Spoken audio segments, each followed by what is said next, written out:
Good morning my dear students. तो आज हम लोग शुरू करते हैं बेटा motion of a charge particle in an electric field. ये टॉपिक हम लोग पहले भी स्टार्ट ले सकते थे after the series of potential energy and the work done, लेकिन अभी हम लोग इसको लास्ट में पढ़ रहे हैं। इसको हम लोग और 2-4 लेक्चर पहले भी पढ़ सकते थे, कोई दिक्कत नहीं है। इंडिपेंडेंट टॉपिक है, कभी कदार नीट में भी 1-2 क्वेश्चंस आ चुके हैं और जेई भी 1-2 बार इसको स्ट्राइक कर चुका है। आपको थोड़ा सा इसको जानना है, ट्रेजेक्ट्री क्या होता है, किस तरीके से मैकेनिक्स से रिलेटेड और प्रोजेक्टाइल मोशन से ये रिलेटेड करता है। और बहुत ईजी टॉपिक है, बहुत ईजिली आपको समझ में आ जाएगा अगर आपने सारे के सारे लेक्चर्स अब तक हम मेरे को फॉलो किए हैं तो, या कहीं से भी आप पढ़े इंडिपेंडेंटली भी ये टॉपिक आपको आसानी से समझ में आ जाएगा। तो हम लोग स्टार्ट लेते हैं बेटा motion of a charge particle in an electric field. सबसे पहले तो फॉर्मूला आपको बिल्कुल रिकॉल होगा बेटा, f vector is equal to q into e vector.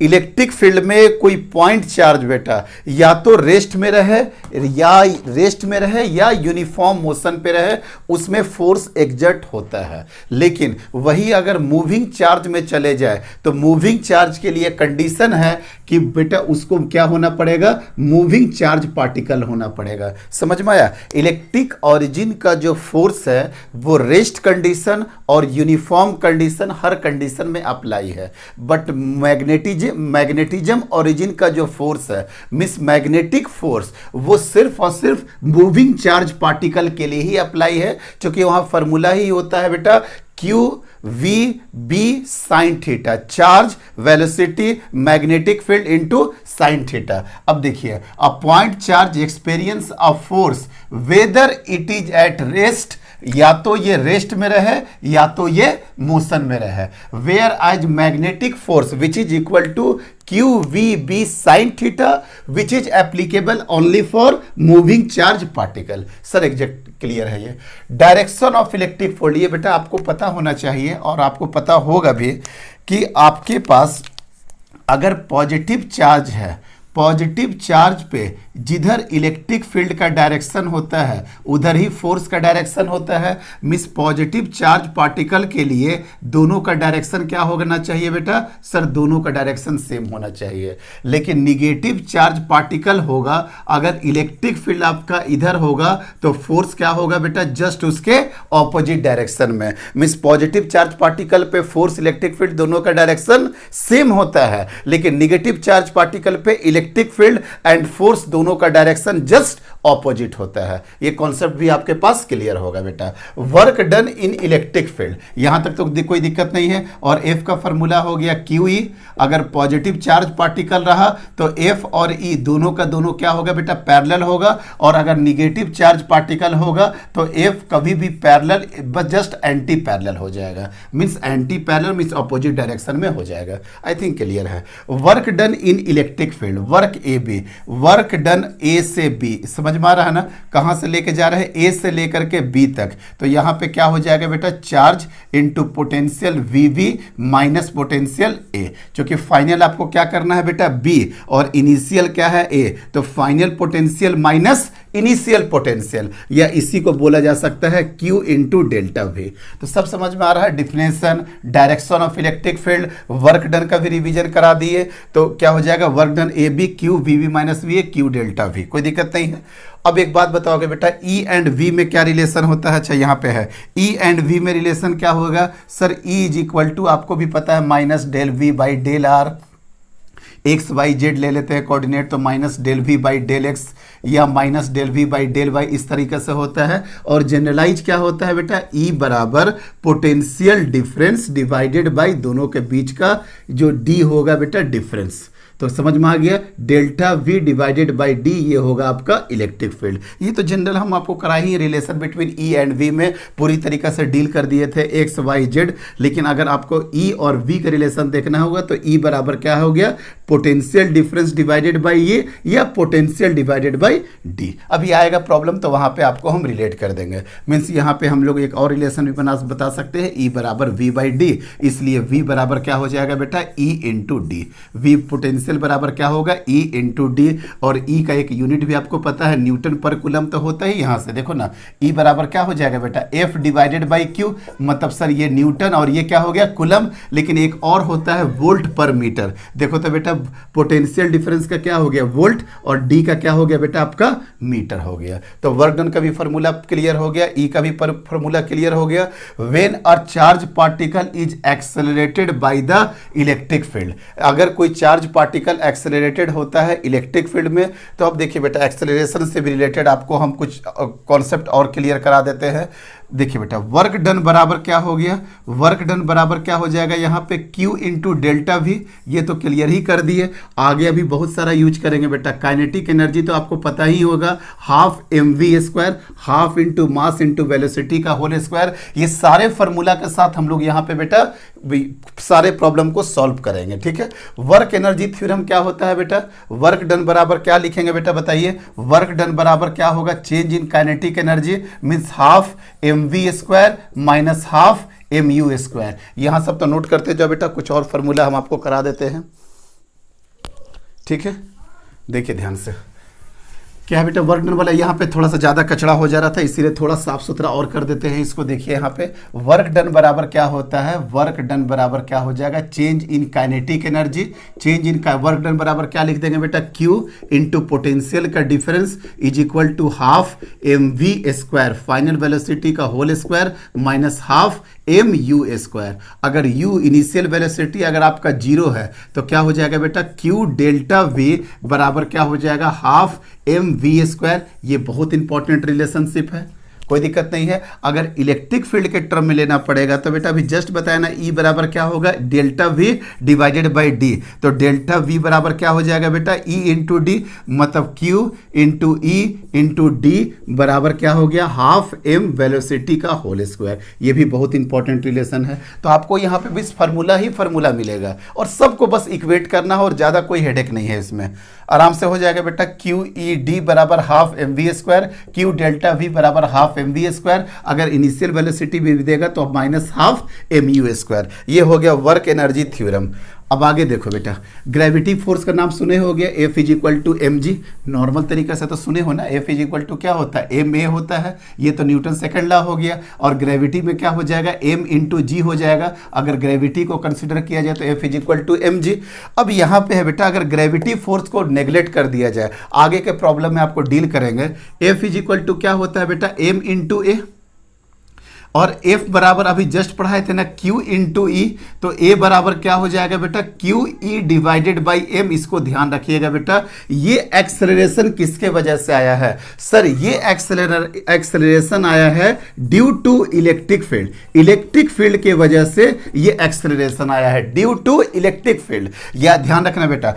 ए एक आता है एक्सेलरेशन ड्यू टू ग्रेविटी। अगर ड्यू टू ग्रेविटी की बात करें, ड्यू टू ग्रेविटी की बात करें तो ये ए इज इक्वल टू जी होता है। अगर नीचे के डायरेक्शन की बात किया जाए तो ए इज इक्वल टू जी या प्लस माइनस जी आप ले सकते हो। यहां पे A is equal to plus minus G होगा। ये ड्यू टू ग्रेविटी होता है और ये ड्यू टू इलेक्ट्रिक फील्ड होता है। इलेक्ट्रिक फील्ड की वजह से क्या हो गया, क्यू बाई एम, और ग्रेविटी की वजह से क्या हो गया, प्लस माइनस जी।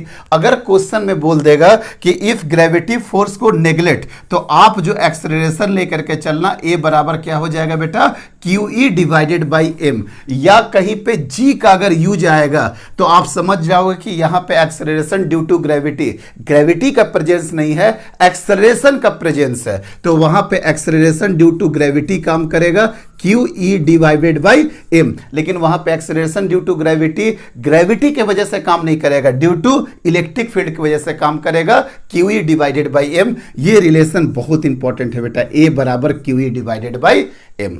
ठीक है। और लास्ट बात, mg always, always mg sir downward add करता है। सर ये तो हमको ऑलरेडी पता है क्लास 11 से ही कि mg हमेशा कहां पे ऐड करेगा बेटा, डाउनवर्ड डायरेक्शन में। आई थिंक कॉन्सेप्ट से रिलेटेड सारी बातें कर चुके हम। ये था concept of motion of a charge particle in an electric field.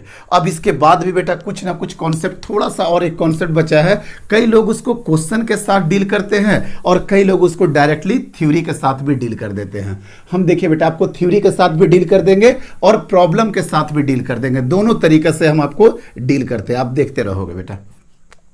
देखिए ध्यान से, ये आपका इलेक्ट्रिक फील्ड है, ये आपका इलेक्ट्रिक फील्ड है, ठीक है बेटा। और यहां पे मान लेते हैं कोई चार्ज पार्टिकल है प्लस क्यू, और ये मास आपका है एम। प्लस क्यू एम, और ये आपका क्या है बेटा, इलेक्ट्रिक फील्ड है, ये आपका क्या है बेटा, इलेक्ट्रिक फील्ड है। अभी यहां पे आपको लेकर के चलना है बेटा ग्रेविटी फोर्स नेग्लेक्टेड। अभी हम लोग ग्रेविटी फोर्स को नहीं लेकर के चल रहे हैं, और लेके चलेंगे तुरंत बता देंगे क्या फर्क पड़ेगा। ग्रेविटी फोर्स क्या होगा सर, ग्रेविटी फोर्स क्या होगा सर, नेग्लेक्टेड। अभी लेकर के चल रहा है, तो बताओ बेटा यहां पे प्लस क्यू, यहां पे एम हो गया। तो बताओ बेटा एक्स डायरेक्शन में क्या कोई एक्सेलरेशन वगैरह है, नहीं सर, जो भी है आपका वाई डायरेक्शन में ही, नीचे के डायरेक्शन में ही है। और प्लस क्यू होगा तो ई के डायरेक्शन में ही जाएगा, मतलब इसका भी मोशन क्या होगा सर, नीचे की तरफ ही होगा। तो ए वाई बराबर क्या हो जाएगा सर, ए वाई बराबर अभी जस्ट बताए थे बेटा क्यू ई डिवाइडेड बाई क्या हो जाएगा आपका, एम हो जाएगा। ए वाई बराबर q E divided by M.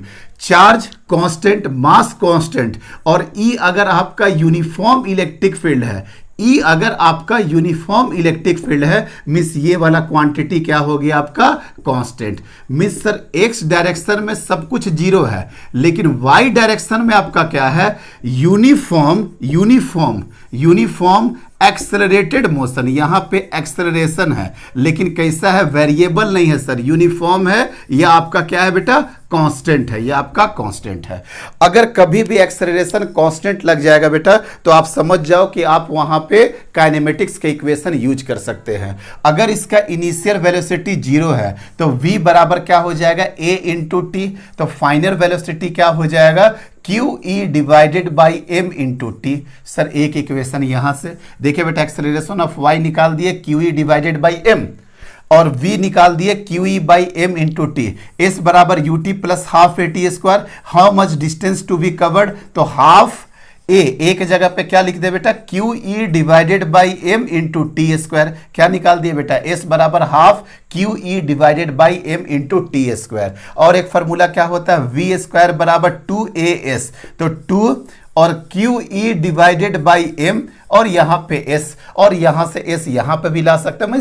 अब आपके सामने खेलने के लिए सारा काइनेमेटिक्स इक्वेशन आप आराम से यूज कर सकते हैं। इसके अलावा एक और फॉर्मूला होता है, kinetic energy is equal to half m v square. तो जब आप यहां पे यूज करोगे बेटा हाफ, और मास तो मास रहेगा ही, और वी स्क्वायर बराबर क्या लिख दोगे बेटा, q square e square t square divided by m square. एक एम से एम कट जाएगा। मीन्स सर आपको जस्ट हम थ्योरी दे रहे हैं कि कांस्टेंट हो गया एक्सेलरेशन, मींस वेलोसिटी निकाल लेंगे, एस निकाल लेंगे, वी स्क्वायर यहां से भी निकाल सकते हैं। अब यहां भी वी है सर, यहां भी वी है। अरे भाई ये वाला यूज तब करेंगे जब वी वर्सेस टी का कुछ बात करें, और ये वाला वी तब यूज करेंगे जब वी वर्सेस डिस्टेंस या डिस्प्लेसमेंट की बात करेंगे, तब ये वाला वी यूज कर देंगे। Kinetic energy is equal to half m v square. Momentum वगैरह भी निकालना हो तो मास इंटू वेलोसिटी, वेलोसिटी ये पुट करो चाहे ये पुट करो, टी के रिस्पेक्ट में होगा तो ये करना, और एस के साथ हो तो ये कर लेना। आई थिंक क्लियर हो गया बेटा, कहीं कोई दिक्कत नहीं है। सर ये क्या था आपका, यूनिफॉर्म एक्सेलरेटेड मोशन था। लेकिन सर अच्छा ये वाला फिगर ऐसे भी आता है बेटा, कई बार ऐसे भी आता है, ऐसे भी आता है। और मान लेते हैं ये पॉजिटिव चार्ज है, ये मास m है, तो ये किस डायरेक्शन में मूव करेगा सर, इस डायरेक्शन में मूव करेगा। सर ये दोनों फिगर में कोई दिक्कत नहीं होता है, कोई दिक्कत की बात नहीं है। बस एक कॉन्सेप्ट आप जान लेना कि सर आप बोलोगे कि सर ग्रेविटी फोर्स सर हम नेग्लेक्ट नहीं करेंगे, ग्रेविटी फोर्स नेग्लेक्ट नहीं करेंगे। अगर ग्रेविटी फोर्स नेग्लेक्ट नहीं करोगे तो आपका Q E divided by M plus minus G का रिलेशन आपको लेकर के चलना पड़ेगा। सर ये प्लस माइनस जी क्यों, सर अगर आप ग्रेविटी फोर्स भी लेंगे और मामला जब नीचे जाते रहेगा तो जी तो सपोर्ट करेगा। अब जब ये नीचे जा रहा तो प्लस लेकर के चल जाएंगे, तो टोटल एक्सेलरेशन कितना हो जाएगा, Q E divided by M plus G, मतलब एक्सेलरेशन आपका बढ़ जाएगा कि नहीं। आप ही सोच करके देखो बेटा, एक चार्ज पार्टिकल जा रहा ड्यू टू इलेक्ट्रिक फील्ड के कारण नीचे, और ग्रेविटी भी सपोर्ट कर देगा, तो दो फैक्टर सपोर्ट कर दिया ना, दो फैक्टर सपोर्ट कर दिया। अब अगर इलेक्ट्रिक फील्ड ऊपर जा रहा, इलेक्ट्रिक फील्ड ऊपर होगा और पॉजिटिव चार्ज पार्टिकल होगा, तो अब ऊपर में क्यू ई बाई एम हो जाएगा और नीचे में क्या हो जाएगा बेटा, जी हो जाएगा। मिस अब आपको माइनस करना पड़ेगा, दोनों के बीच में क्या हो जाएगा सर, माइनस हो जाएगा, G minus Q E divided by M. अब वो डिपेंड कर रहा कि वो नीचे जा रहा या ऊपर जा रहा, मिस कहीं ना कहीं सर ये प्लस के जगह पे यहाँ पे क्या हो जाएगा, माइनस हो जाएगा। तो आप समझ में आ गया कि अगर ग्रेविटी फोर्स नेग्लेक्ट कर देंगे तो सिर्फ क्यू ई बाई एम और ग्रेविटी फोर्स को कंसीडर कर लेंगे तो आप ध्यान देना बेटा प्लस माइनस जी हो जाएगा।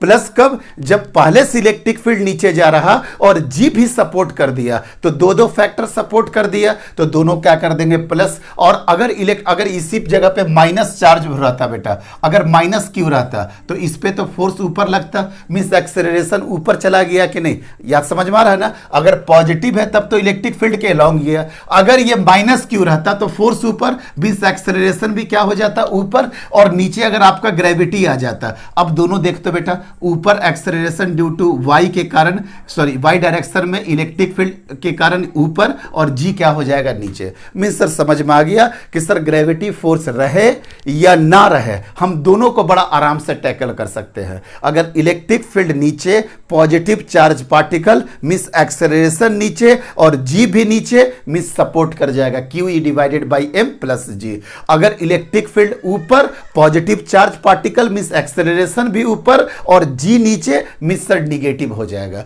अच्छा, अगर ये वाला कंडीशन रहता तो हॉरिजॉन्टल डायरेक्शन में बेटा, वर्टिकल डायरेक्शन में ही जी काम करता है। अगर ये वाला कंडीशन रहा तो आपको तो कोई हेडेक लेने का जरूरत ही नहीं है, यहां पे तो ऑटोमेटिकली ग्रेविटी फोर्स क्या होगा बेटा, नेग्लेक्ट हो जाएगा। आई थिंक सारी बातें क्लियर कर दिए, वेलोसिटी निकाल दिए, डिस्टेंस डिस्प्लेसमेंट निकाल दिए, टाइम निकाल सकते हैं, काइनेटिक एनर्जी निकाल सकते हैं, मोमेंटम निकाल सकते हैं, सारा फार्मूला आपके सामने। ये था basic concept of charge particle in an electric field. और अभी तो बेटा देखो ध्यान से, अभी चार्ज पार्टिकल चाहे प्लस क्यू हो चाहे माइनस क्यू हो, एलॉन्ग द इलेक्ट्रिक फील्ड भेजे हैं। एलॉन्ग द इलेक्ट्रिक फील्ड जा रहा या ऑपोजिट टू इलेक्ट्रिक फील्ड जा रहा, एलॉन्ग द इलेक्ट्रिक फील्ड जाएगा। और अगर माइनस क्यू रहता तो इधर जाता। लेकिन सर अभी एक केस और आएगा, केस नंबर बी। ये केस नंबर ए था बेटा, जब चार्ज पार्टिकल को हम लोग इलेक्ट्रिक फील्ड के डायरेक्शन या ऑपोजिट डायरेक्शन में भेजे थे। अब सेकंड केस आएगा जब चार्ज पार्टिकल को हम परपेंडिकुलर भेजेंगे। अभी हम दिखा रहे हैं बेटा केस क्या होगा उसमें। अगर चार्ज पार्टिकल को आपने परपेंडिकुलर ड्रॉ किया, परपेंडिकुलर थ्रो किया है, तब क्या होगा। देखिए बेटा, वो कॉन्सेप्ट और भी बहुत अच्छा आता है जहां पे ट्राजेक्टरी, प्रोजेक्टाइल, बहुत कुछ का यूज आएगा। देखिए ध्यान से, हाँ दिखा रहे बेटा, इलेक्ट्रिक फील्ड पहले की तरह नीचे ले रहे हैं बेटा, इलेक्ट्रिक फील्ड पहले की तरह नीचे ले रहे हैं। ले लो बेटा, नीचे ले लो, नीचे ले लिए सर, इलेक्ट्रिक फील्ड नीचे ले लिए। अब बोलो बेटा, चार्ज पार्टिकल को हम, एक निगेटिव चार्ज पार्टिकल है माइनस क्यू और इसका मास m है, इसको इस डायरेक्शन में थ्रो किए हैं, इसको हम इस डायरेक्शन में थ्रो किए हैं, कोई दिक्कत नहीं है सर। माइनस क्यू और m है। अब बता बेटा, x एक्सिस में क्या कोई एक्सेलरेशन होगा? क्या कोई एक्सेलरेशन होगा? नहीं सर, जीरो। क्यों सर ऐसा? क्योंकि आपका जो इलेक्ट्रिक फील्ड है किस डायरेक्शन में है बेटा? वाई डायरेक्शन में है, तो एक्सेलरेशन भी किस डायरेक्शन में आएगा? वाई डायरेक्शन में आएगा। मींस ये x direction is the example of uniform motion, x direction is the example of uniform motion. अब ये माइनस क्यू बाई एम है बेटा, अब ये परपेंडिकुलर फेंके है, लेकिन इस पे एक्सेलरेशन किधर ऐड करेगा? ऊपर के डायरेक्शन में। तो इस ये क्या होगा, पहले तो सीधे जाना चाहेगा, लेकिन एक्सेलरेशन ऊपर करते करते करते करते करते इसको इधर पहुंचा देगा। मींस ये डायरेक्शन यहां से लेकर के यहां तक का ये डायरेक्शन का डिस्प्लेसमेंट क्या हो जाएगा बेटा? वाइड। आया बात समझ में? क्यों ऊपर चला गया? इसलिए ऊपर चला गया सर कि एक्सेलरेशन किस डायरेक्शन में मार रहा था? ऊपर के डायरेक्शन में। और ऊपर के डायरेक्शन में क्यों हुआ था? क्योंकि माइनस क्यू था। अगर ये पॉजिटिव होता तो क्या होता बेटा? ऐसे जाता जाता जाता और नीचे की तरफ चला जाता है। आगे बात समझ में? क्योंकि ये निगेटिव था इसलिए ये ऊपर डायरेक्शन में आ गया, ये y हो गया बेटा। अब बताओ कैसे सॉल्व करोगे? अब इसको हम मान लिए हम यहाँ पे x और ये हो गया आपका y। तो बताओ बेटा y एक्सिस में क्या होगा सर? सर y एक्सिस में क्या होगा? एक्सेलरेटेड मोशन होगा, एक्सेलरेटेड मोशन होगा। y डायरेक्शन में क्या होगा? एक्सेलरेटेड मोशन होगा। ay कितना हो जाएगा sir? QE divided by m। Q E divided by m, लेकिन ये किस डायरेक्शन में होगा सर? ये अपवर्ड डायरेक्शन में होगा। क्यों सर? क्योंकि इलेक्ट्रिक फील्ड नीचे के डायरेक्शन में है और ये निगेटिव चार्ज पार्टिकल है, इसलिए इसको कहां होना पड़ेगा बेटा? इसलिए इसको ऊपर ही जाना पड़ेगा, ऊपर ही जाएगा। ये ए वाई भी निकाल दिए आप, ये डिस्टेंस एक्स मान लिए, ये मान लिए वाई। अब देखो बेटा एक्स डायरेक्शन में एस इज इक्वल टू क्या लिखोगे बेटा? You T plus half A T square, और ये जो है बेटा इस डायरेक्शन में किस वी नॉट वेलोसिटी से फेंके हैं बेटा? राइट एंगल पे वी नॉट वेलोसिटी से फेंके हैं। इनिशियल मतलब इसका वेलोसिटी यहां पे वी नॉट है। तो देखो बेटा अगर एक्स डायरेक्शन की बात करें तो एस एक्स, यू एक्स और ए एक्स, और ए एक्स डायरेक्शन में एक्सेलरेशन कितना है? 0। तो बताओ एस एक्स की जगह पे क्या लिख देंगे बेटा? एक्स कितना दूरी ट्रेवल किया? एक्स। यू एक्स के जगह पे क्या कर देंगे? वी नॉट, और यहां पे क्या कर देंगे? T plus half into 0 into t square. मतलब एक रिलेशन आपके सामने आ गया, एक्स बराबर v naught by t, means एक रिलेशन आपके सामने आ गया, how much time to be x divided by v naught. T बराबर कितना हो गया बेटा? X divided by v naught. कैसे निकाले? एकदम क्लियर हो गया। ये फॉर्मूला का बहुत ज्यादा यूज पड़ता है बेटा, क्योंकि जितने टाइम में ये यहां से यहां जाएगा उसी हिसाब से ये ट्रेजेक्ट्री ऊपर भी भाग जाएगा। टी टाइम में जो यहां से लेकर के यहां तक पहुंचने का डिस्टेंस होगा, यहां से यहां तो नहीं पहुंच पाएगा, ये कहां चला जाएगा बेटा? टी टाइम में यहां पर आ जाएगा। हम इसको आगे यूज करेंगे, कोई दिक्कत नहीं। एस एक्स निकाल दिए। अब बताओ बेटा एस वाई निकालोगे तो क्या होगा? देखो एक्स एक्सिस में देखते जाइएगा बेटा, एक्स एक्सिस में और वाई एक्सिस में क्या इनिशियल वेलोसिटी कोई है? इनिशियल वेलोसिटी एक्स में है सर वी नॉट। क्या वाई में कोई इनिशियल वेलोसिटी है? नहीं सर 0 है। एक्सेलरेशन क्या एक्स डायरेक्शन में कोई एक्सेलरेशन नहीं है सर? 0 है। और वाई एक्सिस में है सर, ये सर ए वाई है। दिख गया ना कितना आसानी से चार्ट बना दिए। एक्स एक्सिस में इनिशियल वेलोसिटी है, एक्सेलरेशन क्या है? 0। और वाई एक्सिस में इनिशियल वेलोसिटी ऊपर की तरफ तो कुछ नहीं फेंका गया, ऊपर की तरफ तो कुछ नहीं फेंका गया, लेकिन एक्सेलरेशन क्या आ गया? ऊपर के डायरेक्शन में ए वाई आ गया।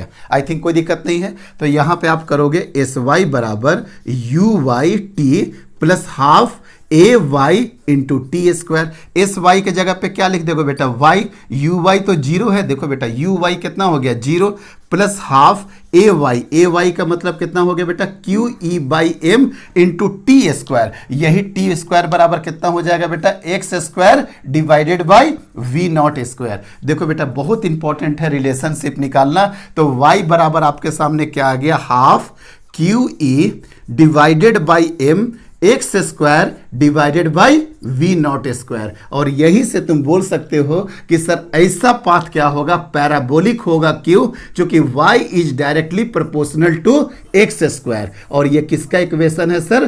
पैराबोलिक का इक्वेशन है। हम जो बिना कुछ सोचे समझे इस तरह का बना दिए। क्यों बना दिए? वो तो एक अलग बात है कि मेरे माइंड में पहले से पता था कि ये प्रोजेक्टाइल ये पैराबोलिक होगा। क्यों? क्योंकि y is directly proportional to x square. तो y directly proportional to x square का कर्व यही होता है बेटा, इसीलिए हम ये कर्व बना दिए। कहीं कोई दिक्कत नहीं है। अब देखो बेटा इसी y को हम लोग और भी लिख सकते हैं। देखना तो बेटा Q E x square divided by ये 2mv नॉट स्क्वायर। कैसे करेंगे सर? काइनेटिक एनर्जी बराबर क्या होगा सर? हाफ mv नॉट का होल स्क्वायर। तो बताओ तो बेटा यहां पे क्या हो जाएगा? 2 इंटू काइनेटिक एनर्जी और 2mv नॉट स्क्वायर, यहां 2 से और मल्टीप्लाई कर देना पड़ेगा। मतलब 2mv नॉट स्क्वायर की जगह पे क्या लिख देंगे बेटा? 4 काइनेटिक एनर्जी। आई थिंक एकदम क्लियर हो गया। अब और भी चेंज कर सकते हैं। ई के जगह पे क्या कर देंगे बेटा? v divided by d. v divided by d कर देंगे, मतलब क्यू वी एक्स स्क्वायर। ये v बेटा पोटेंशियल वाला v है। Q v x square d into 4 into kinetic energy, 4d kinetic energy. अब आपको दिख रहा ना कि आप फार्मूला के साथ सिर्फ खेलोगे बेटा, कहीं कोई दिक्कत नहीं है। कॉन्सेप्ट पता चल गया कि एक्स डायरेक्शन में कोई एक्सेलरेशन नहीं, एक्स डायरेक्शन में इनिशियल वेलोसिटी है। वाई डायरेक्शन में इनिशियल वेलोसिटी नहीं है लेकिन एक्सेलरेशन है। क्यों एक्सेलरेशन है? क्योंकि ये नेगेटिव चार्ज पार्टिकल है और ये इलेक्ट्रिक फील्ड के जस्ट ऑपोजिट डायरेक्शन में जाएगा। और आप सब फार्मूला के साथ खेल सकते हैं। देखें ना बेटा, एस एक्स वही लिखे, एस बराबर U T plus half A T square और एस बराबर U T plus half A T square. X x x लगा दिए, वाई वाई वाई लगा दिए। इसी आसानी के तरीके से बेटा 11th क्लास का भी प्रोजेक्टाइल बहुत आसानी से खत्म हो जाता है, कहीं कोई दिक्कत नहीं है। अगर Vx निकालना होगा बेटा, अगर Vx निकालना होगा तो Vx बराबर क्या हो जाएगा, ux plus ax into t. मतलब Vx का मतलब क्या हो गया बेटा, Vx, और ux का मतलब क्या हो गया सर, v नॉट, और ये क्या हो जाएगा बेटा, जीरो। मतलब x डायरेक्शन में जो वेलोसिटी होगा वो वेलोसिटी होगा v नॉट के बराबर। अब वी वाई अगर करना होगा तो बेटा वी वाई बराबर u y plus a y into t. A y into t में क्या हो जाएगा, वी वाई कितना हो जाएगा सर, वी वाई तो ये जीरो हो गया और ये कितना हो जाएगा बेटा, Q E by M into t. कहीं कोई दिक्कत है, q E divided by M into t. मतलब वी एक्स भी निकल गया सर और आपका वी वाई भी निकल गया, कहीं कोई दिक्कत। अब इसके बाद बहुत ज़्यादा क्या पूछेगा बेटा आपसे, अगर मान लेते हैं बेटा कभी आपसे टेन थीटा पूछ ले। अब ध्यान से देते रहो बेटा, आगे बढ़ते जा रहे हैं, सब फार्मूला आप लोग बस नोट करते जाओगे। जब कभी मान लेते हैं इस ट्रैजेक्टाइल का अगर आपको थीटा पूछ लिया जाए तो थीटा में क्या होगा बेटा, ये वी वाई होगा और ये वी एक्स होगा। मीन्स टेन थीटा बराबर क्या हो जाएगा आपके पास, V Y divided by V X. तो टेन थीटा बराबर वी वाई बराबर क्या हो गया बेटा, Q E by M into T, और वी एक्स किसके बराबर हो गया, वी नॉट के बराबर। मीन्स दिख रहा है ना बेटा, टेन थीटा बराबर क्या आ गया, q e t divided by m v naught. तो यहां से बहुत अच्छा क्वेश्चन बनता है बेटा कि टेन थीटा जो होगा वो किसके प्रोपोर्शनल होता है। देखो बेटा, E constant, T constant, V naught, मतलब क्यू डिवाइडेड बाई एम का प्रोपोर्शनल होता है। ध्यान रखोगे बेटा, tan theta Q by M के प्रोपोर्शनल होता है। मतलब बोला जाएगा किसका ज्यादा डिफ्लेक्शन आया या किसका क्यू बाई एम रेशियो ज्यादा है। अगर कभी भी क्यू बाई एम रेशियो से रिलेटेड क्वेश्चन आ जाए, आप दिमाग में रखना बेटा कि वो टेन थीटा के प्रोपोर्शनल होता है। ऊपर में q divided by m, q by m ratio किसके प्रोपोर्शनल हो जाता है, टेन थीटा के प्रोपोर्शनल हो जाता है। आई थिंक बहुत सारी बातों को कवर कर लिए। अब आराम से इससे रिलेटेड सारी बातें आप आराम से कैप्चर कर सकते हो बेटा, कहीं कोई दिक्कत नहीं होगा, सारे सवाल बन जाएंगे। ये था पूरा का पूरा theoretical background related to motion of a charge particle in an electric field. कोई दिक्कत नहीं है, कैसे फेंकोगे, अलोंग द इलेक्ट्रिक फील्ड फेंकना है या right angle to the field फेंकना है। अगर किसी एंगल पे फेंका जाए सर, अगर एंगल पे फेंका जाए तो उसको कैसे टैकल करेंगे। अगर एंगल पे फेंका जाए तो एक कंपोनेंट तो अलोंग द इलेक्ट्रिक फील्ड हो जाएगा और एक कंपोनेंट क्या हो जाएगा बेटा, right angle to the field हो जाएगा। आपको बात समझ में आ रही है क्या हम बोले सर, न अलोंग द इलेक्ट्रिक फील्ड फेंक रहे हैं न राइट एंगल का ये देखिए बेटा इस डायरेक्शन में फेंक रहे हैं और ये थीटा से। तो बताओ तो बेटा अब यहां पे क्या हो जाएगा, वी नॉट कॉस थीटा, और यहां पे क्या हो जाएगा, वी नॉट साइन थीटा। क्या सर अब क्या चेंज होगा, बस वो बता दीजिए बेटा। कुछ चेंज नहीं होगा, एक्स एक्स का initial velocity v naught cos theta हो जाएगा और अभी भी एक्स डायरेक्शन के अलोंग कोई भी आपका एक्सेलरेशन नहीं आएगा। क्यों, क्योंकि सारा एक्सेलरेशन कहां जाएगा बेटा, ऊपर के तरफ। तो ऐसे वाले क्वेश्चन में v नॉट कॉस थीटा ले लेंगे। क्या y एक्सिस में कोई इनिशियल वेलोसिटी मिला, यस सर मिला है। क्या मिला है बेटा, v not sine theta, v not sine theta. बाकी सब कुछ एज इट इज जाएगा, लेकिन नो डाउट थोड़ा क्वेश्चन लेंदी हो जाएगा, एडवांस लेवल का अच्छा क्वेश्चन बन सकता है यहां पे। तो ध्यान दीजिएगा बेटा, अगर एंगल वाइज भी फेंका तो आप अब कैपेबल हो। क्यों, क्योंकि चेंज क्या होगा, इनिशियल वेलोसिटी में। एक्स में इनिशियल वेलोसिटी वी नॉट ना मिलेगा, वी नॉट कॉस थीटा मिल जाएगा। और पहले जो वाई डायरेक्शन में जीरो हो रहा था, अब क्या मिल जाएगा बेटा, v naught sine theta. I think सारी बातें आपके सामने क्लियर हो गई है। अब आप लोग आराम से, ये था बेटा पूरा का पूरा theoretical background related to motion of a charge particle. हर तरह से डील कर दिए बेटा। आप अलोंग द फील्ड फेंको, right angle to the field फेंको, या क्या फेंको बेटा, किसी एंगल पे फेंक दीजिए। आपका बॉल है बेटा, आपका चार्ज है, आप फेंकते रहो, जितना फेंकना है फेंकिए। चलिए नेक्स्ट क्वेश्चन देखिए बेटा, क्वेश्चन नंबर फर्स्ट। अ पॉजिटिवली चार्ज ऑयल ड्रॉपलेट, हम क्वेश्चन पढ़ के सुना दे रहे हैं, धीरे धीरे ही पढ़ेंगे, नोट जरूर करिएगा कॉपी में। A positively charge oil droplet remains stationary in the electric field between two horizontal plates separated by a distance of 1 centimeter। Means sir एक प्लेट है बेटा, हम थोड़ा आपको दिखाने के लिए बड़ा बना रहे हैं, ये d बराबर क्या हो गया बेटा 1 सेंटीमीटर, और एक पॉजिटिवली चार्ज ऑयल है, ये पॉजिटिवली चार्ज ऑयल है, between two horizontal plate separated by a distance of 1 centimetre. If the charge on the drop is, अब Q कितना बता रहा है बेटा 9.6 into 10⁻⁻10 ESU electrostatic unit, and the mass of the droplet is, mass कितना हो गया बेटा 10⁻11 gram. What is the potential difference between the plate, मतलब आपको V पूछ रहा, चलिए सर इस पॉजिटिव ड्रॉपलेट को स्टेशनरी रखना है, रिमेन्स स्टेशनरी। mg तो इसका हमेशा नीचे जाएगा बेटा, mg तो नीचे जाएगा, और इसको अगर स्टेशनरी बनाना होगा तो ऑब्वियसली है QE ऊपर के डायरेक्शन में जाएगा, तभी तो ये रुका हुआ रहेगा। स्टेशनरी वर्ड यूज किया है लास्ट में, देखिए स्टेशनरी के लिए QE और mg क्या होना पड़ेगा बेटा, आपको आपस में बराबर होना पड़ेगा, मीन्स QE बराबर क्या होना पड़ेगा mg। अच्छा किधर पॉजिटिव प्लेट होगा, किधर निगेटिव, ऑब्वियसली है सर पॉजिटिव इधर होगा और निगेटिव ऊपर में होगा, तभी तो इलेक्ट्रिक फील्ड इस तरह से जाएगा बेटा, तभी तो QE है, क्योंकि पॉजिटिव चार्ज पार्टिकल है, ध्यान दीजिएगा। तो QE बराबर mg, और अब आपको निकालना क्या है बेटा, यहाँ पे E बराबर mg divided by Q, mg divided by Q, और E बराबर क्या होता है बेटा V, capital V divided by D, तो इसलिए V बराबर क्या हो जाएगा, V बराबर क्या हो जाएगा sir mg small d divided by, V बराबर बेटा mgd divided by small q। अब इसका कैलकुलेशन करना है, देखिए बेटा कैलकुलेशन कैसे करें, बिना कैलकुलेशन का तो आगे हम बढ़ेंगे नहीं। V बराबर क्या हो गया बेटा mgd डिवाइडेड बाई q, मास कितना हो गया बेटा 10⁻−11, और ग्राम, ग्राम का मतलब 10⁻−3। G का वैल्यू, अच्छा वहाँ पे बोल रहा है बेटा 9.8 बोल दिया। D का मतलब 1 सेंटीमीटर, मतलब 1 इंटू 10⁻−2, और डिवाइडेड बाई Q में देखना बेटा, Q बराबर क्या है 9.6 इंटू 10⁻−10, ये कुलम में नहीं है बेटा, याद है एक कुलम में होता था 3 इंटू 10⁻9 स्टेट कुलम, और इसी स्टेट कुलम को क्या बोलते हैं बेटा ESU। तो बताओ बेटा एक कुलम में 3 इंटू 10⁻9 ESU हो गया बेटा, तो यहाँ पे क्या होगा 1 डिवाइडेड बाई 3 इंटू 10⁻9, ये कितना के बराबर होता है बेटा 1 ESU के बराबर होता है, और आपका कितना दिया है बेटा 9.6 इंटू 10⁻10 ESU।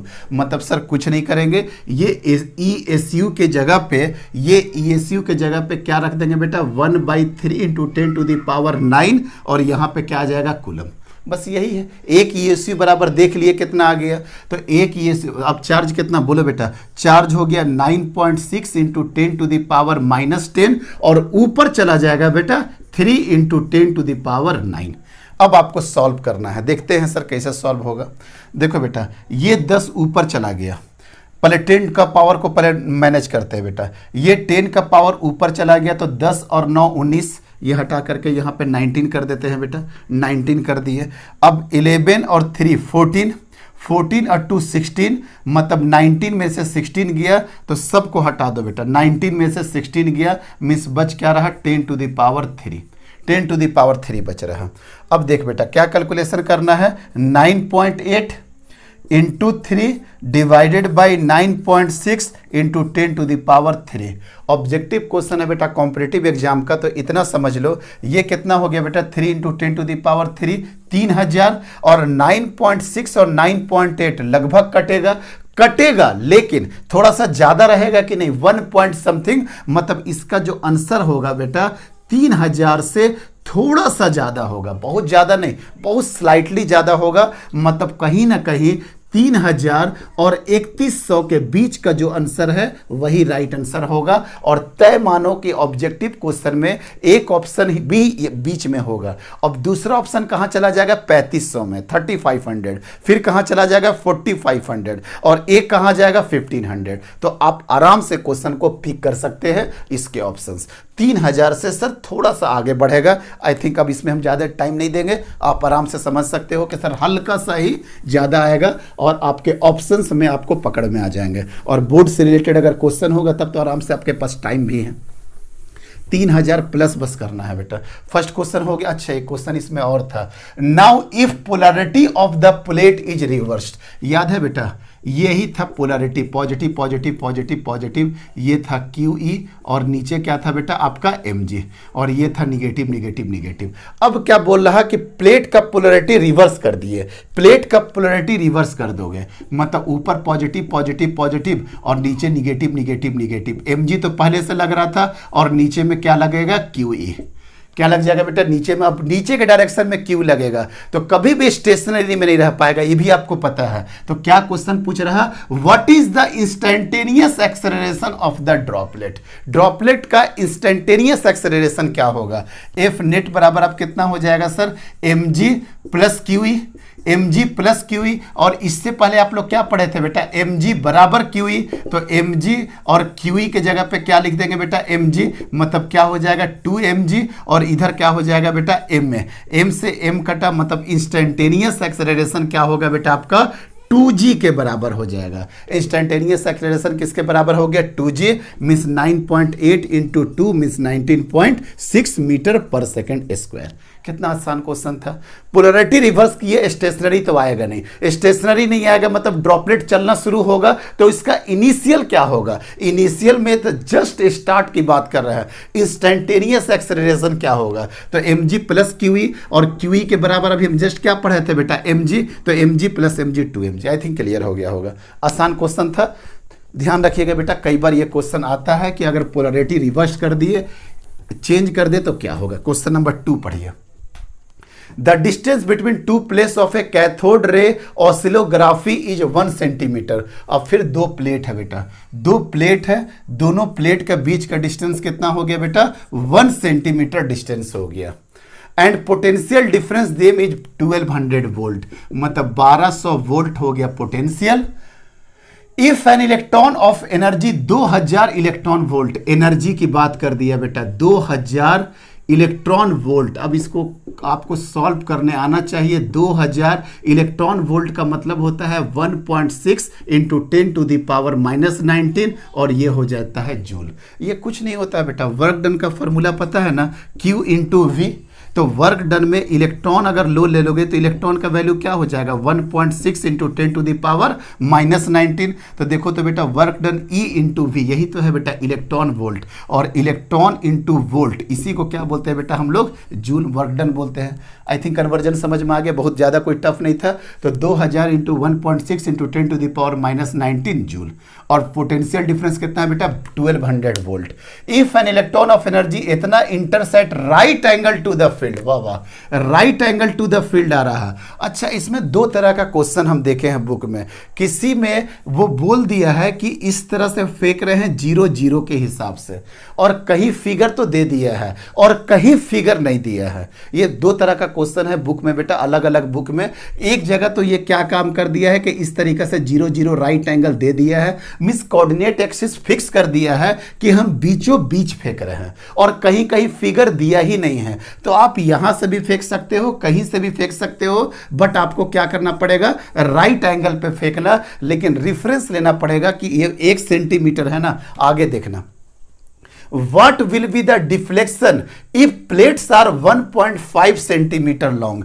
कितना डिफ्लेक्शन होगा अगर ये जो है 1.5 सेंटीमीटर लॉन्ग, मतलब कहीं ना कहीं डिफ्लेक्शन का मतलब आपसे वाई पूछ रहा है बेटा, और ऑलरेडी ऑप्शन में आपको मिलीमीटर सेंटीमीटर मीटर होगा, तो वाई पूछ रहा। तो हमको कंफ्यूजन हुआ था एक बुक में कि वाई आखिर हम आंसर कहाँ से देंगे, यहाँ से दे, यहाँ से दे, कहाँ से दे, वो ध्यान देना। तो एग्जाम में ज़्यादातर अगर ऐसा क्वेश्चन आता है तो वो फिगर दे देगा, तो आपको पता चल जाएगा कि यहां से आपको आंसर देना है, तो यहां से आपका आंसर मैच कर जाएगा।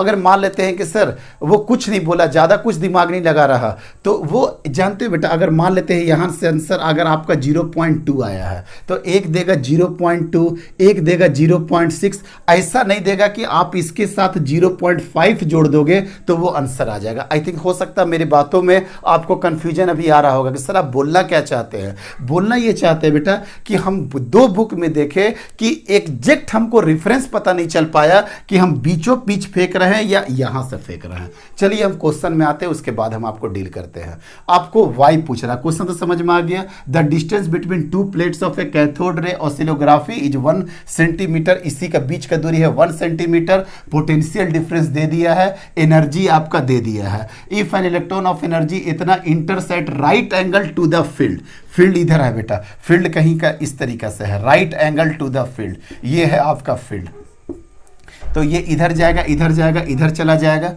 और the distance between two plates of a cathode rays, और अभी भी यहाँ पे क्लियर नहीं है बेटा, हो सकता है कि इधर भी फील्ड जा सकता है। क्यों? क्योंकि अभी हमको ये नहीं पता चल पा रहा कि पॉजिटिव चार्ज, अच्छा इलेक्ट्रॉन फेंका है, यहाँ पे दे दिया है बेटा इफ एन इलेक्ट्रॉन, हाँ इलेक्ट्रॉन फेंका होगा तो अब ठीक है सर, इलेक्ट्रिक फील्ड इधर होगा तो आपका डिफ्लेक्शन कहाँ हो जाएगा बेटा, ऊपर की तरफ डिफ्लेक्शन हो जाएगा, कोई दिक्कत नहीं है। What will be the deflection if plates are 1.5 centimeter long. ये कैसे सॉल्व करेंगे बेटा, ये सारा थ्योरी आपको याद है ना।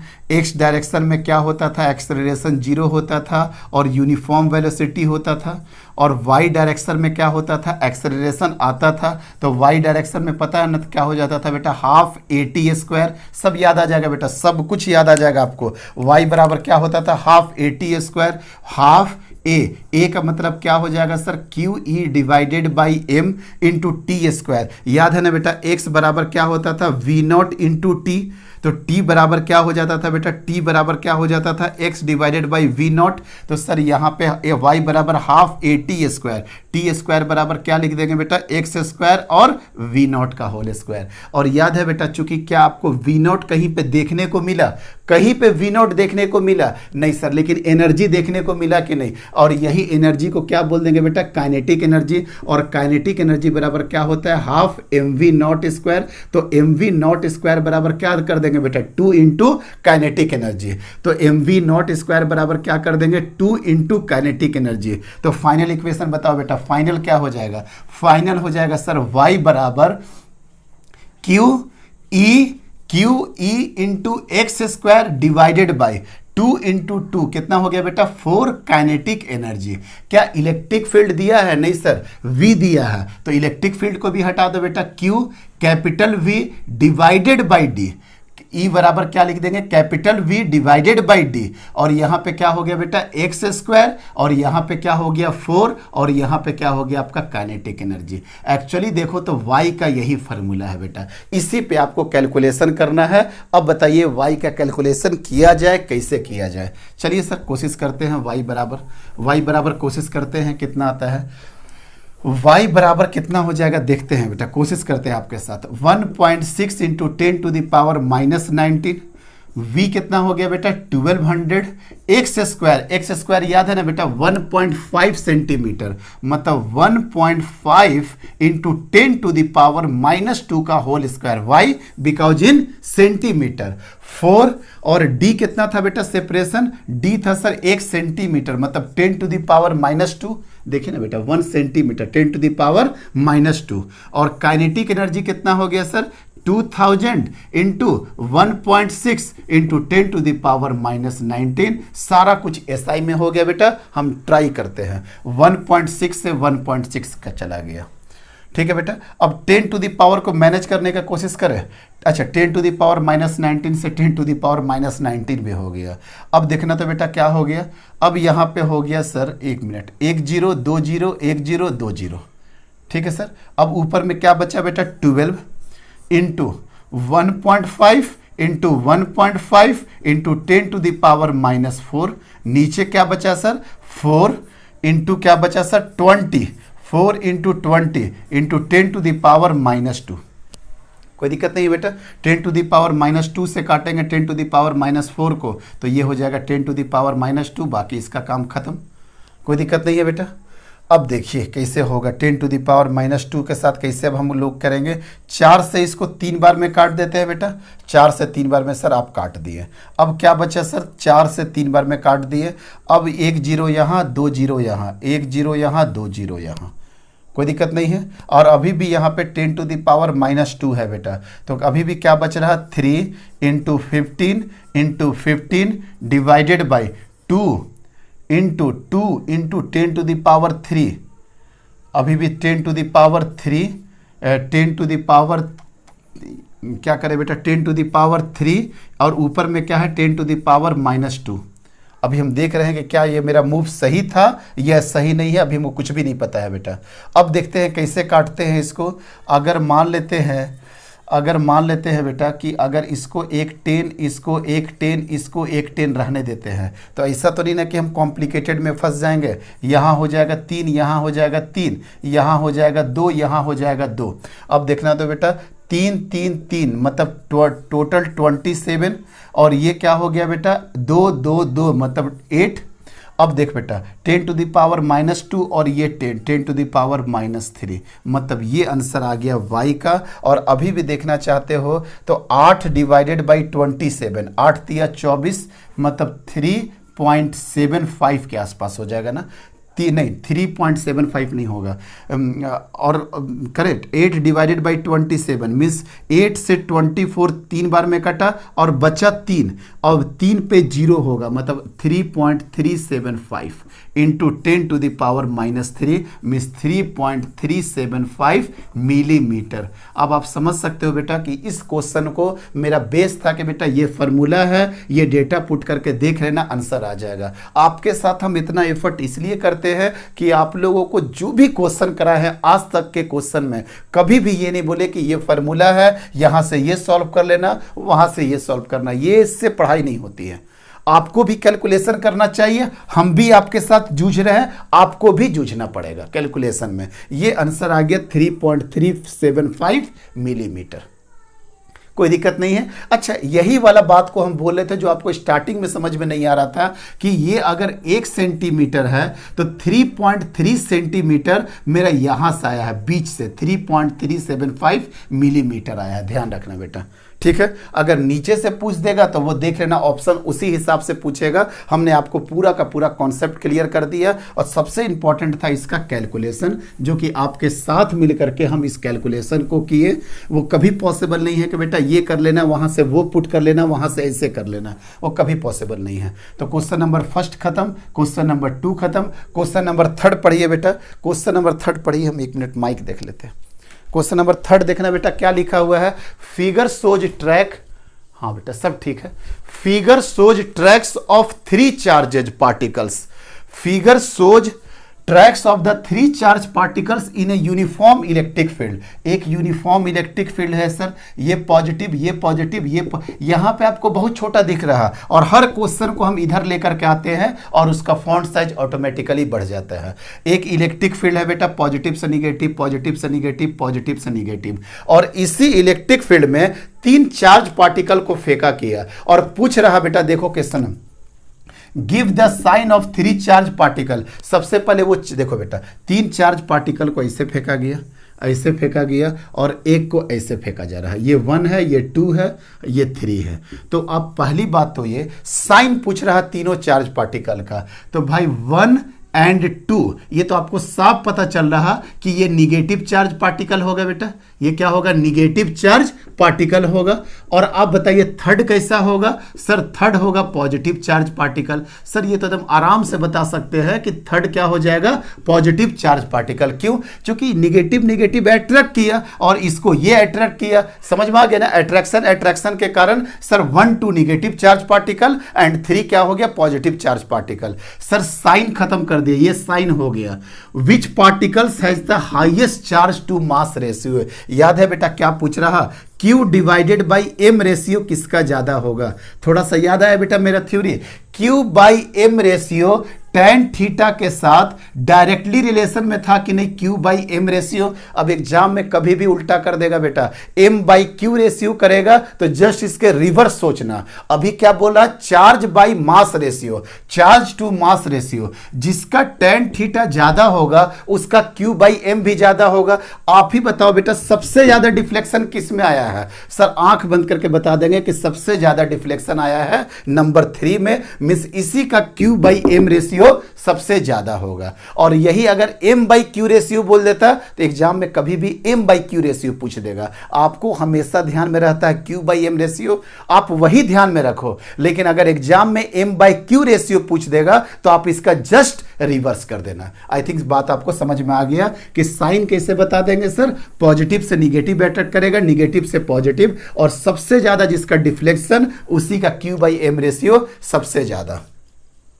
और बेटा एक और अच्छा क्वेश्चन है, a charge dust particle of radius इतना, उसका रेडियस दे दिया है बेटा r इज इक्वल टू दे दिया है 5 × 10⁻⁻7 meter, is located in a horizontal electric field having an intensity. अच्छा इस बार ई दे दिया है, बहुत अच्छी बात है, 6.28 × 10⁵ वोल्ट पर मीटर, बड़ा अच्छा यूनिट हमको मिल रहा है बेटा। The surrounding medium is air, surrounding medium air है और उसका कोफिशिएंट ऑफ विस्कोसिटी ईटा। अब इसमें क्लास 11th का यूज आ गया बेटा, अभी से हमको दिमाग में आ गया, 1.6 × 10⁻⁵ newton second meter square. If the particle moves with uniform horizontal speed of, अच्छा स्पीड भी दे दिया है 0.02 meter per second, find the number of electrons on it, number of electrons बोलना है। 99% चांस होता है बेटा कि ऐसे क्वेश्चन बच्चे से छूट जाते हैं। बस एक छोटे से फॉर्मूला के लिए, जब आप मैकेनिकल प्रॉपर्टीज ऑफ फ्लूइड पढ़ रहे थे, जब आपको मैकेनिकल प्रॉपर्टीज ऑफ फ्लूइड पढ़ाया जा रहा था बेटा, तब की बात कर रहे हैं हम, तब पता है आपको एक बताया गया था स्टोक्स लॉ में, जब कोई बॉल को किसी चैनल के थ्रू क्रॉस करते हैं तो उसमें एक विस्कोसिटी ऊपर के डायरेक्शन में लगता है, नीचे तो आपका mg लगता है। वहां पे एक कॉन्सेप्ट आता था बेटा विस्कस फोर्स का, विस्कस फोर्स का, और वो विस्कस फोर्स होता था 6 pi eta radius into velocity. ये फॉर्मूला होता था बेटा, 6 pi eta radius into velocity, यही फॉर्मूला होता था। मिस ये विस्कस फोर्स को कौन बैलेंस करेगा? इलेक्ट्रिक ओरिजिन का फोर्स बैलेंस करेगा। इलेक्ट्रिक ओरिजिन का फोर्स का मतलब क्या होता है बेटा? Q इंटू ई, Q इंटू ई। अब क्या Q नहीं पूछ रहा है? नहीं सर, नंबर ऑफ इलेक्ट्रॉन्स पूछ रहा। सोचो सारे कॉन्सेप्ट ला दिया, तो Q बराबर क्या लिखेंगे? NE into capital E. अब N बराबर क्या हो जाएगा सर? N बराबर 6 pi eta radius into velocity divided by E into electric field. आया बात समझ में?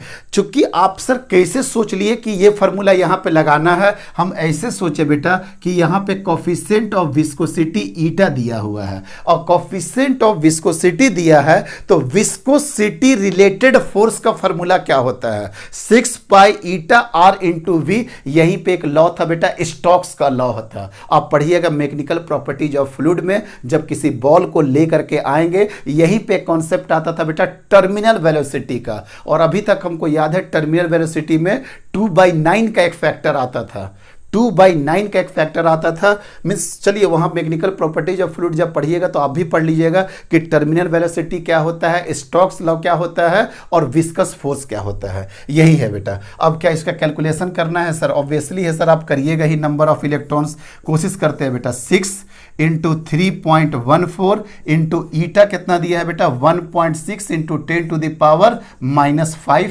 रेडियस कितना है बेटा?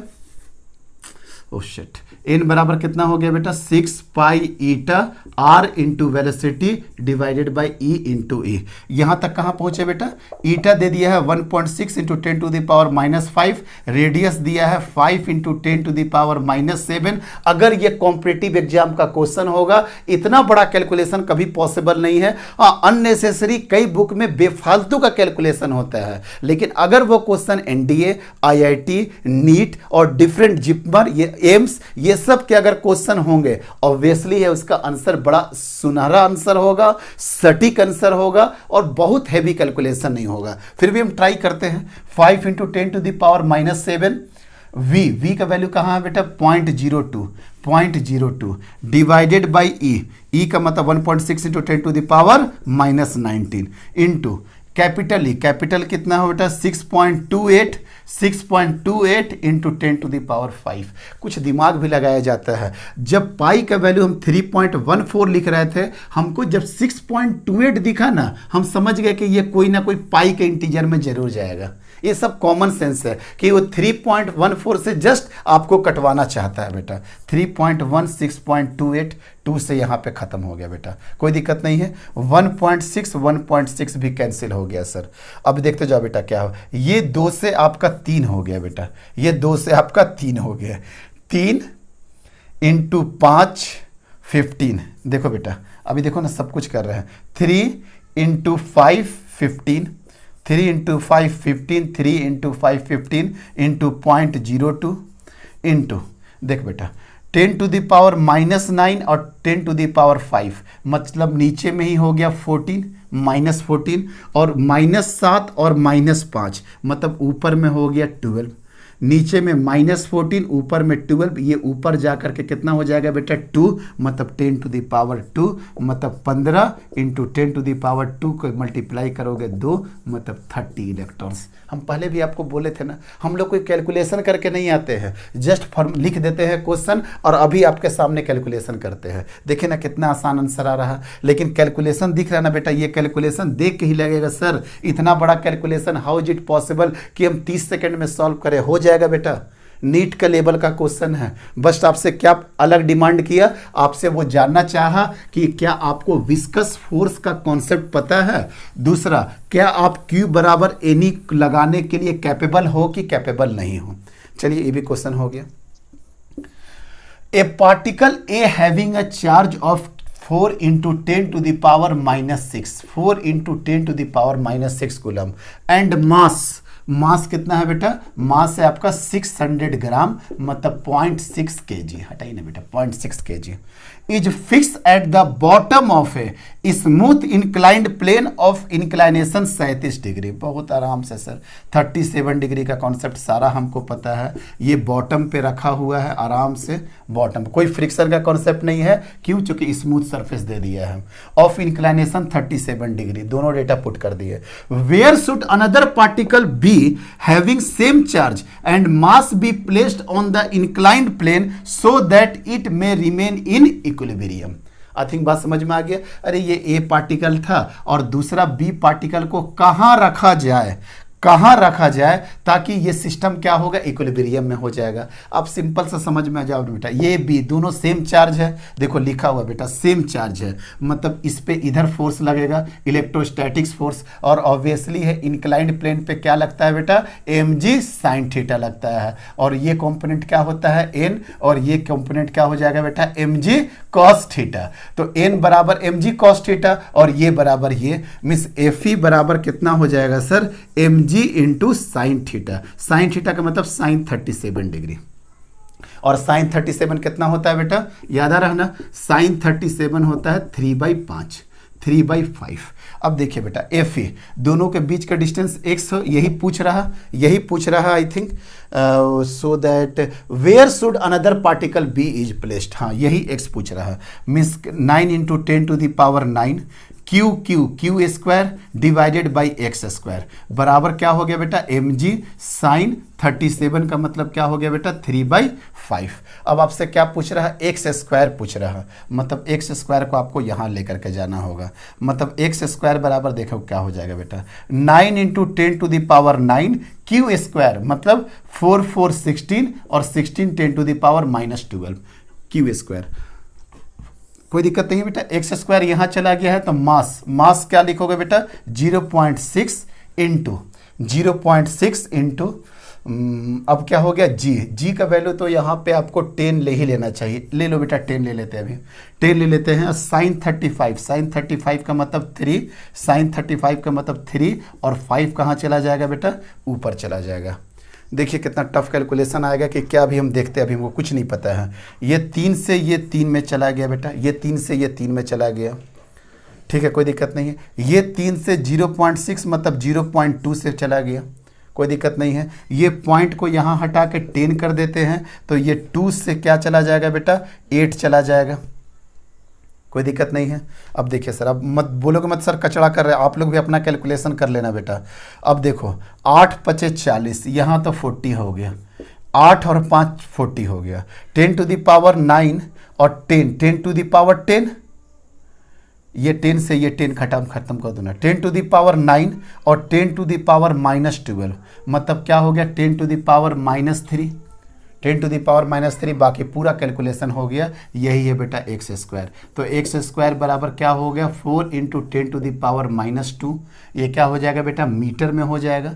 4 × 10 टू द पावर -2 क्या हो जाएगा मीटर में। और देखो तो बेटा x बराबर क्या हो गया 2 × 10 टू द पावर -1 क्या हो जाएगा बेटा मीटर में, स्क्वायर में आ जाएगा। चूंकि स्क्वायर रूट जब हटाओगे तो क्या हो जाएगा बेटा इसका स्क्वायर रूट 4 का 2, 10 टू द पावर -10 का 10 टू द पावर -1, मतलब कितना आ जाएगा बेटा 0.2 मीटर, मतलब आंसर कितना आ जाएगा आपका 20 सेंटीमीटर। देखें ना कितना खूबसूरती से हम पूरा का पूरा कैलकुलेशन कर लिए। इस बात का हमको प्राउड है बेटा कि हम सारे क्वेश्चन का न्यूमेरिकल का आंसर निकालते हैं। यहाँ पे आपको सिंगल क्वेश्चन नहीं मिलेगा जिसका कैलकुलेशन हम छोड़ते हैं, ताकि बच्चों को आदत लगे। अभी आप लोगों के हाथ में कैलकुलेटर है, मोबाइल है, बड़ा इजीली कैलकुलेट कर लोगे, लेकिन ये आदत बहुत ख़राब हो जाएगा अगर आपको कैलकुलेशन का आदत नहीं रहा तो। ये है तरीका है बेटा। अच्छा, एक और क्वेश्चन यही बोल रहा है बेटा, ये क्या बोलता है कि अगर बी का, बड़ा अच्छा क्वेश्चन है, अगर बी पे निगेटिव चार्ज आ जाए, अगर बी पे निगेटिव चार्ज आ जाए, कभी ये इक्विलिब्रियम में पॉसिबल हो बेटा? क्योंकि mg sin थीटा हमेशा इधर के डायरेक्शन में ही लगना है, ये तय बात है, ग्रेविटी फोर्स है। और अगर आप निगेटिव कर दीजिएगा तो इसी डायरेक्शन में इलेक्ट्रोस्टैटिक्स फोर्स भी लगने लगेगा। मींस टोटल एफ नेट कितना हो जाएगा बेटा? टोटल एफ नेट हो जाएगा, ये क्वेश्चन पूछ रहा है बेटा, अगर B निगेटिव हो जाए तो इंस्टेंटेनियस एक्सेलरेशन क्या होगा, यही वाला क्वेश्चन पूछ रहा है बेटा। अगर पोलरिटी प्लेट्स का नहीं, मतलब पोलरिटी अगर B चार्ज का रिवर्स कर दिया जाए, what is the instantaneous acceleration of the droplet? तो एफ नेट क्या हो जाएगा mg sin theta plus electrostatics force, और अभी आप पढ़े हैं इलेक्ट्रोस्टैटिक्स फोर्स बराबर क्या है mg sin 37, means mg sin 37 plus mg sin 37, मतलब कितना हो जाएगा बेटा 2mg sin 37, और यही किसके बराबर हो जाएगा ma के बराबर। m से m काटो तो a बराबर कितना आ जाएगा बेटा 2g sin 37, मतलब 2 × 10 × 3/5, मतलब 5 से 2 मतलब 2 मतलब 12 मीटर पर सेकेंड स्क्वायर। कितना आसानी से निकाल दिए। और वहां कितना आ रहा था याद है ना, यहाँ पे a बराबर 2g आ रहा था, क्यों? क्योंकि हॉरिजेंटल प्लेन पे था सर। यहाँ पे केस किसका था? हॉरिजेंटल प्लेन का था। आई थिंक एकदम क्लियर हो गया होगा कॉन्सेप्ट ये। यस सर, हो गया। चलिए बेटा नेक्स्ट क्वेश्चन आइए, और अभी भी 3-4 क्वेश्चन और बचा हुआ है, देखते हैं। वीडियो का लेंथ भी काफ़ी लंबा होते जा रहा। अब देखिए बेटा नेक्स्ट वाला क्वेश्चन अगर आपको दिख रहा होगा तब तो ठीक है, अदरवाइज हम पूरी तरीके से डिक्टेट करना पड़ेगा हमको। हाँ बेटा, ऑलरेडी 1 आवर क्रॉस कर चुका है, फिर भी देख लीजिए बेटा।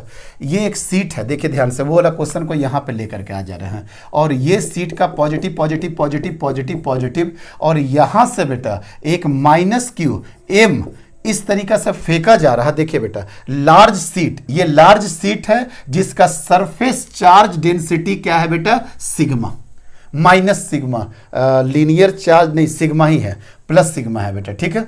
-qm a charge particle is projected in such a way that it attains maximum distance from A। हम क्वेश्चन आपको समझा रहे थे, बहुत बड़ा क्वेश्चन था।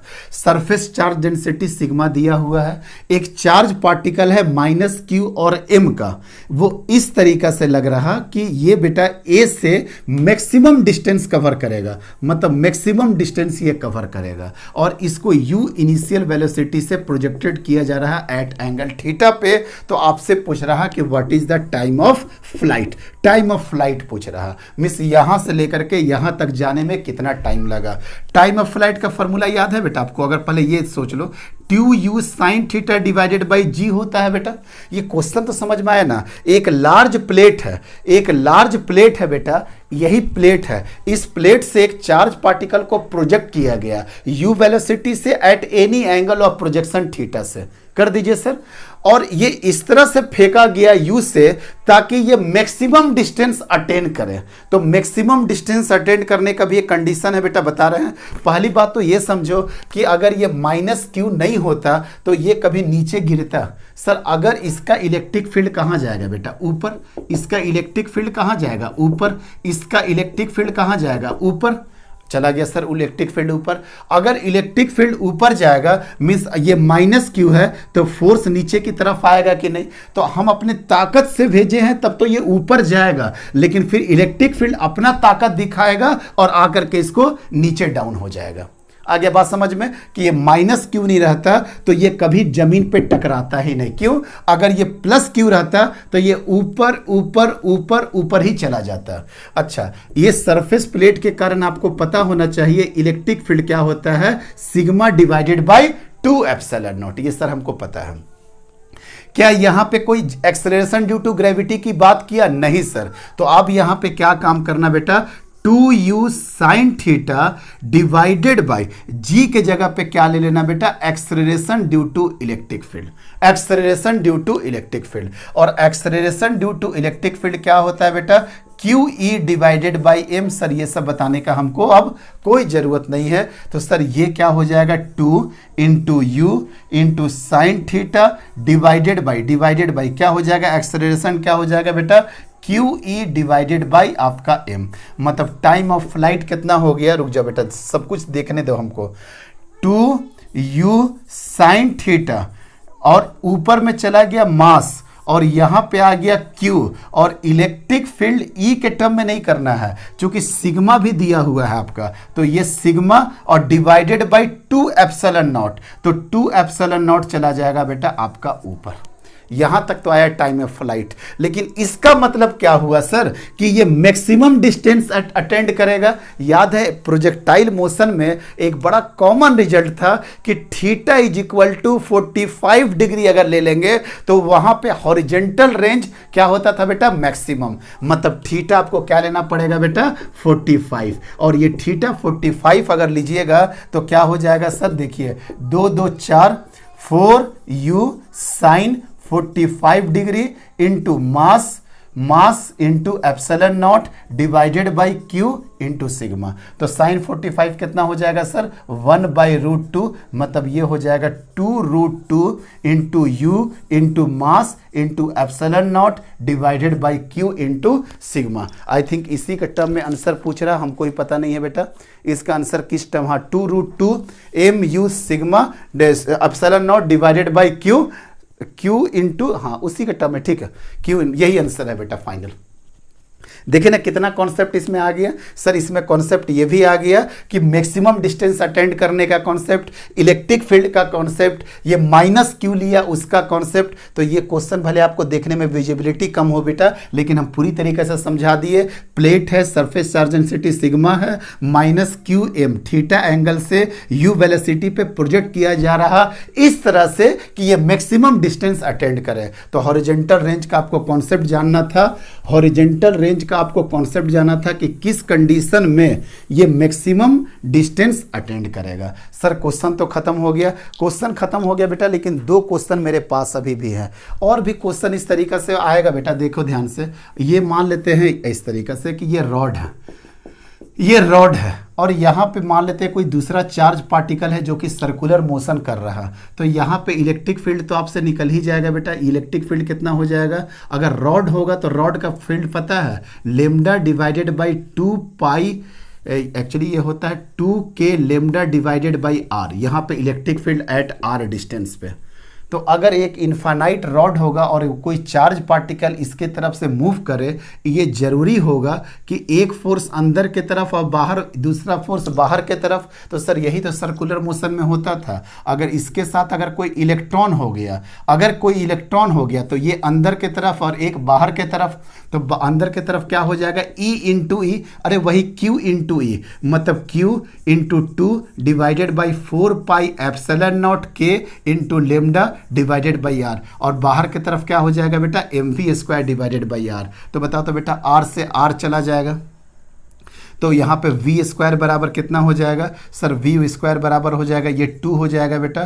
तो क्या हो जाएगा, q into lambda divided by 2 pi epsilon naught m, यहाँ से आप v निकाल लो बेटा, under root q lambda divided by 2 pi epsilon naught m। और अगर आपसे टाइम पीरियड पूछेगा तो इसका टाइम पीरियड कितना हो जाएगा बेटा, 2 pi R into velocity. I think सारा कॉन्सेप्ट दे दिए कि अगर कोई इन्फानाइट चार्ज पार्टिकल है और सर्कुलर मोशन में अगर इलेक्ट्रॉन अगर घूमेगा, और घूमेगा ही ऑब्वियसली है, क्यों, क्योंकि सर इलेक्ट्रिक फील्ड इसका इधर, और अगर इलेक्ट्रॉन है तो इस पर फोर्स क्या लगेगा, इधर, तो अंदर वाला फोर्स है तो ये अंदर जाना चाहेगा। लेकिन अगर सर्कुलर मोशन में दे दे तो सर्कुलर मोशन में बाहर की तरफ क्या हो जाएगा बेटा, mv स्क्वायर बाई आर हो जाएगा। ये भी एक क्वेश्चन अपने माइंड में रखिएगा। आई थिंक समझ में आ गया होगा क्वेश्चन क्या है।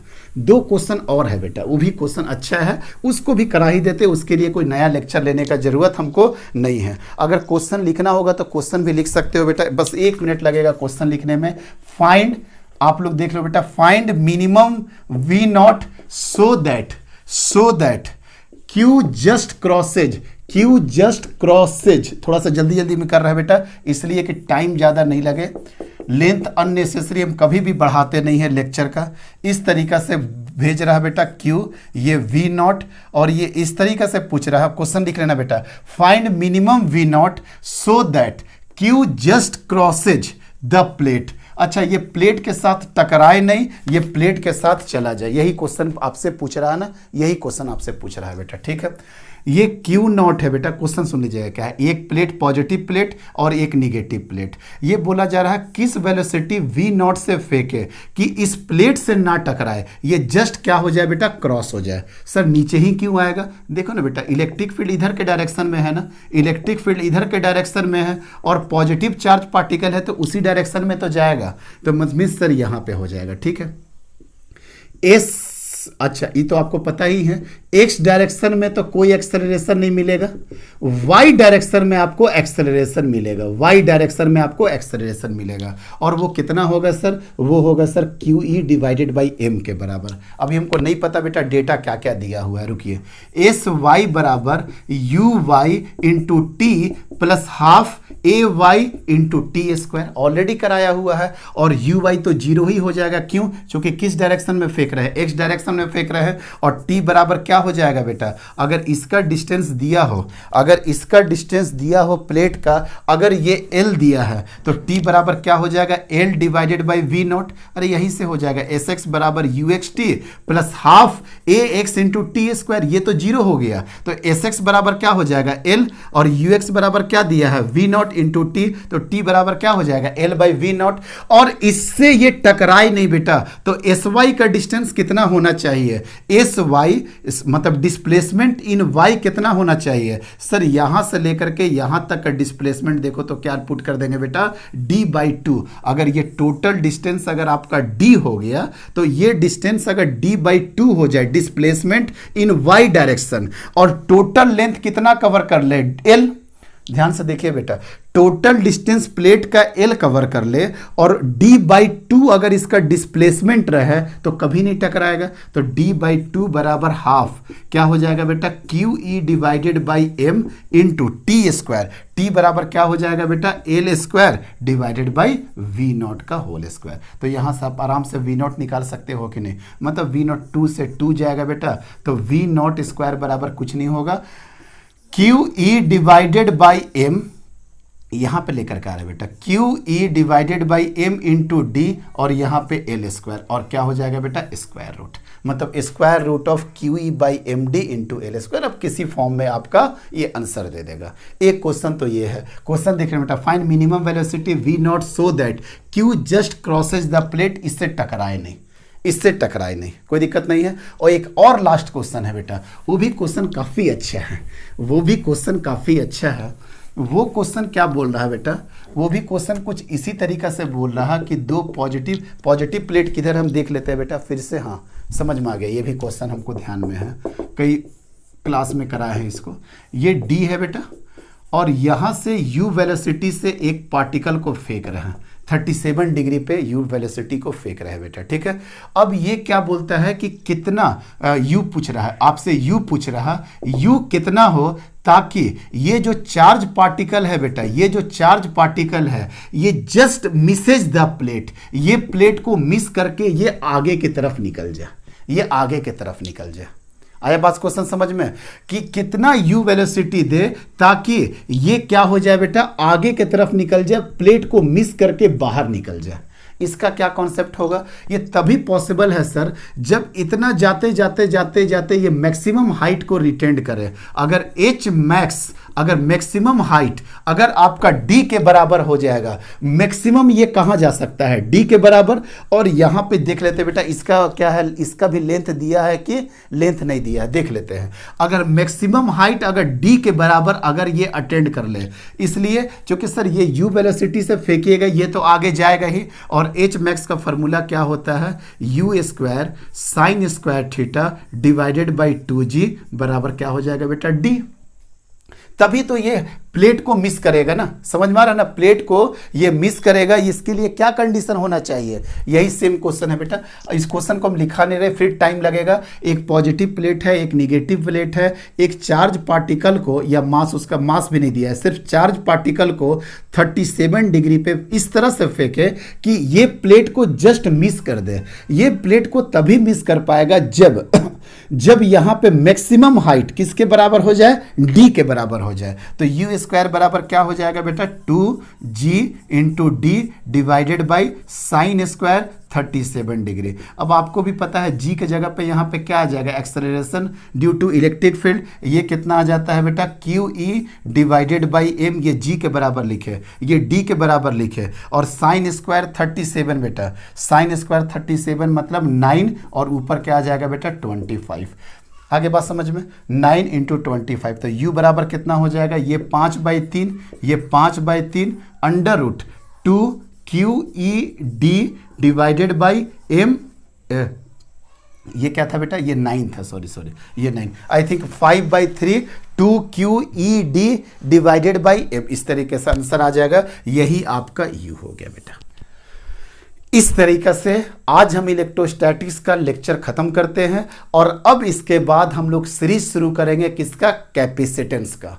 कंडेंसर कैपेसिटेंस एक ही बात है, अब कैपेसिटर एंड कैपेसिटेंस नाम का एक सीरीज शुरू होगा। ये लेक्चर नंबर 44 है बेटा, और मान के चलो कि मिनिमम 6, 7, 8 लेक्चर हम लेंगे कैपेसिटर में, means total number of lecture electrostatics में 50 क्रॉस करेगा। तो हम लोग मिलते हैं बेटा नेक्स्ट लेक्चर में।